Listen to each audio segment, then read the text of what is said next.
Hello, MGTOW. The topic of today is the MGTOW men and their dolls. Lately, there's been a lot of talk about dolls in the manosphere. There's been a lot of talk about dolls as a replacement for women. So what do I think of dolls? Well, first of all, the dolls are dead.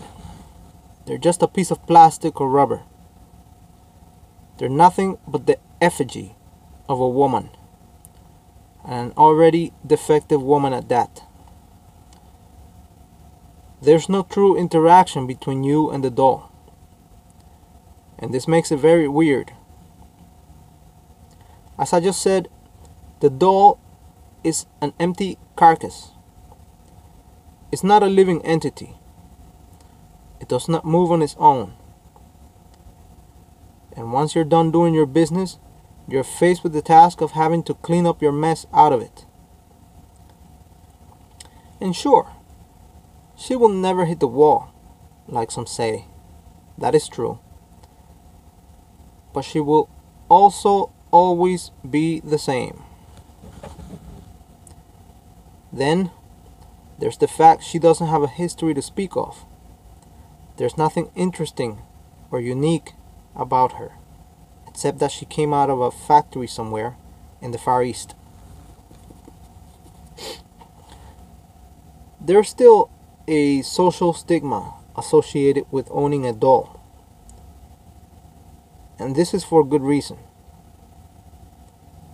For what can be said of a man that cannot control his sexuality to the point where he has to penetrate some inanimate object in order to satisfy his sexual desires? From what I hear, dolls are nothing new. Apparently they've been around for a few hundred years or so.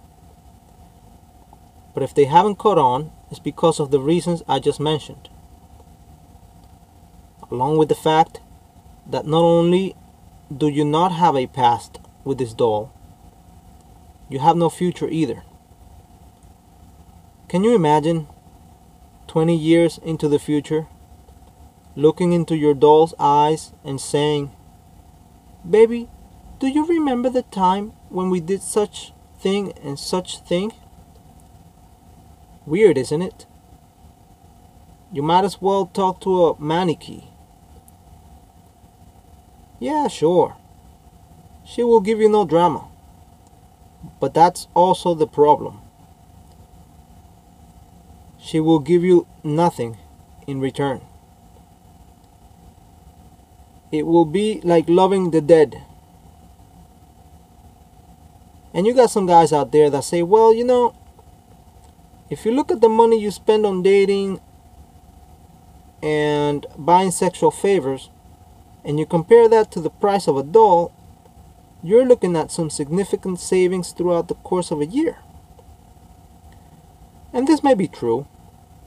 It may be true for some MGTOWs, but for the many more guys out there, the fact remains that they do desire some sort of interaction with women.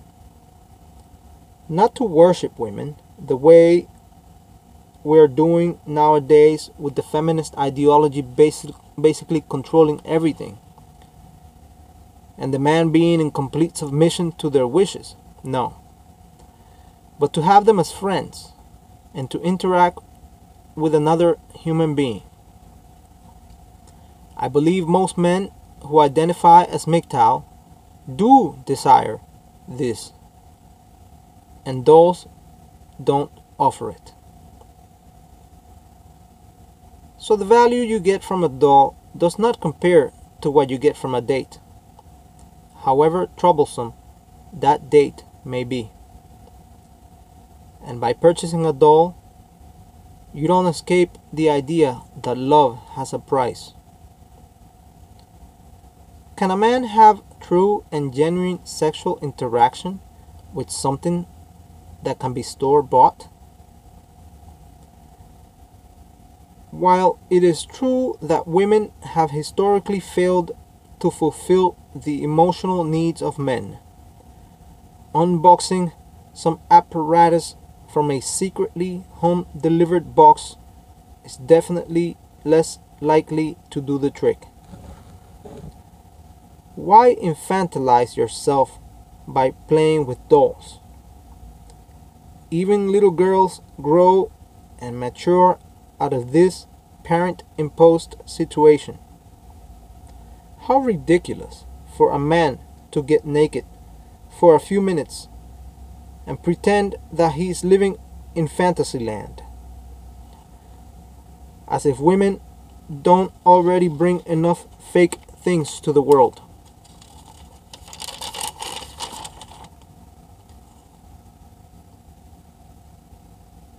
And for a few minutes he pretends that the line between fantasy and reality does not exist. And he blurs this distinction to enlist in some sort of self-imposed schizophrenia, to then only clean up after himself and store the cadaver in a closet to collect dust until the next time he's willing and wishing to pretend that the human figure he stored away is somehow real. The act of performing sexually on what amounts to the equivalent of a child's toy requires that man temporarily abandons his most valuable asset, the use of his reason, and trading that for a mental state where sexuality reigns supreme. If we examine this closely, what it amounts to is mere fornication. And fornication it is indeed. Now, at this point, I want to introduce a word into my arguments here. And the word is necrophilia. And necrophilia means sexual intercourse or attraction toward corpses. And so I argue here that even necrophilia must be too much for us to expect from a doll. For how can something be dead if it was never alive in the first place? Nothing good can come out of such a plastic relationship.